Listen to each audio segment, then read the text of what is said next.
Gaiarino Obiettivo Comune è una lista civica che si presenta alle prossime elezioni per il Comune di Gaiarino dell'8 e 9 giugno. Appunto parte da un gruppo omogeneo di persone che si mettono al servizio per il nostro comune con le proprie competenze e con la propria voglia di fare per il comune di Gaiarine. Siamo un insieme di persone con delle peculiarità diverse, appunto, che ha creato un gruppo a sostegno di un candidato sindaco, cioè me, che ha già un'esperienza amministrativa pregressa di 10 anni. Appunto il mio percorso inizia 10 anni fa, prima come assessore al bilancio, alle politiche giovanili e ai tributi, ora come vice sindaco. Parto anche dal discorso di chiarire perché la mia scelta di staccarmi dall'attuale maggioranza è proprio perché l'attuale maggioranza trovo che non abbia avuto delle scelte lungimiranti per la Gaiarine dei prossimi 5-10 anni. Quando un amministratore si prende l'onere di dover amministrare il proprio comune, deve essere anche certo di poter dare il meglio ai propri cittadini. Dare il meglio ai propri cittadini vuol dire offrire determinati servizi, offrire delle opere pubbliche che siano inclusive per i nostri cittadini. Ecco, se questo è mancato, io e la mia squadra abbiamo creato un programma che sia ad hoc definito appunto e immedesimato nel nostro territorio. Quando parlo di programma parlo soprattutto di un tema principale che è quello della sostenibilità. Sostenibilità che può essere suddivisa in due punti: sostenibilità sociale e sostenibilità ambientale.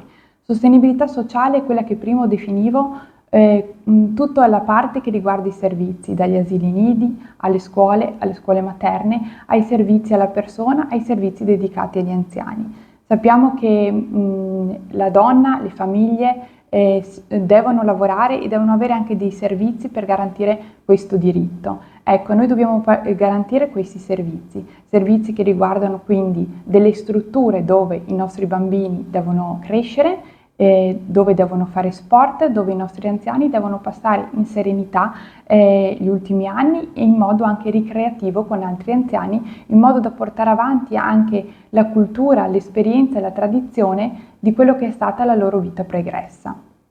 Quando si parla di opere pubbliche, sicuramente le opere pubbliche devono essere finalizzate a creare anche questi dei servizi. Si parla appunto magari di mobilità, di piste ciclabili, si parla di centri sportivi, di una palestra che diventi un centro sportivo e aggregativo, perché se i nostri figli alla mattina sono a scuola, nel pomeriggio diventa fondamentale che abbiano un altro luogo dove vivere, dove star bene, che sono appunto le palestre e i centri legati allo sport. Quindi tutto quello che riguarda le opere pubbliche sarà appunto finalizzato a dare un servizio ulteriore ai nostri cittadini. Gaiarine ha bisogno di essere, seppur un comune piccolo, un comune attrattivo. Per essere un comune attrattivo abbiamo bisogno di tutto ciò.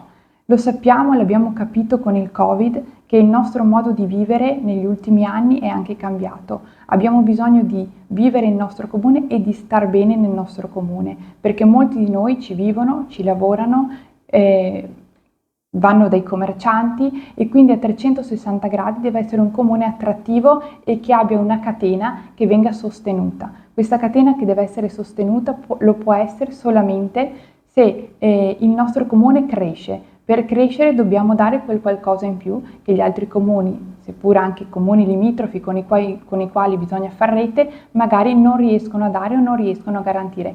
Quindi magari pensare a dei servizi nuovi. Faccio un esempio: può essere una scuola bilingue, quindi un accordo pubblico-privato con una scuola privata appunto per far partire una nuova sezione bilingue.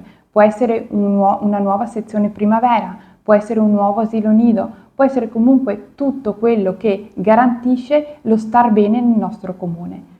Un comune deve essere un comune a portata di tutti, a portata di cittadini. Il municipio è la casa di tutti e noi vogliamo che noi amministratori e i cittadini ci sia un filo diretto per sentire le esigenze e dare le risposte di quello che tutti hanno bisogno.